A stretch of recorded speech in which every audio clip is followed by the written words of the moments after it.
अपनी आज़ादी से पीड़ित न हो, इस बारे में सद्गुरु के विचार। जैसे ही आपने एक इंसान के रूप में जन्म लिया, आपका जीवन बहुत जटिल हो गया। अगर आप किसी दूसरे जीव की तरह आते तो आपको ये सारी उलझनें, समस्याएं और दूसरी चीजें नहीं होती। ठीक है, उदाहरण के लिए एक बाघ जन्म लेता है।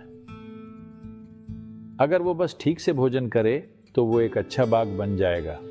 वो आपकी तरह बैठकर चिंता नहीं करेगा कि मैं एक अच्छा बाघ कैसे बनूं, कहीं मैं एक घरेलू बिल्ली बनकर न रह जाऊं।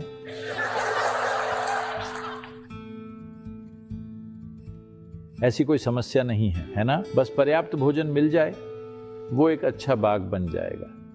लेकिन जब आप इंसानी रूप में आते हैं, आप मानव जीवन में आते हैं, तो एक अच्छा मानव बनने के लिए आपको कितनी सारी चीजें करनी पड़ती हैं।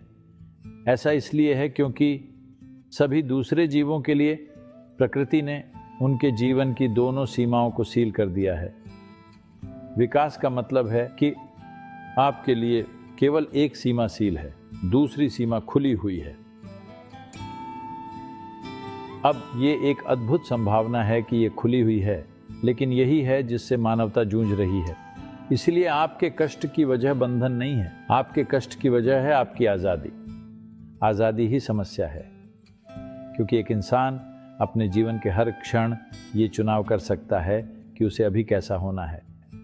हर क्षण वो चुनाव कर सकता है, और आप चुनाव कर सकते हैं मतलब आप गलत भी चुन सकते हैं। एक बाघ गलत चुनाव नहीं कर सकता, वो केवल सही चुनाव करता है। एक रैकून गलत चुनाव नहीं कर सकता, वो केवल सही चुनाव करता है। क्या इसका मतलब है कि वो आपसे ज्यादा बुद्धिमान है? शायद हाँ।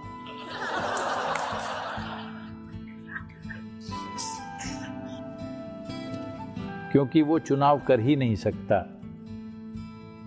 ये बात उसके जीवन को खुद ही व्यवस्थित और पूर्ण बना देता है। आपका जीवन हमेशा अपूर्ण रहेगा, क्योंकि एक सीमा पूरी तरह से खुली है।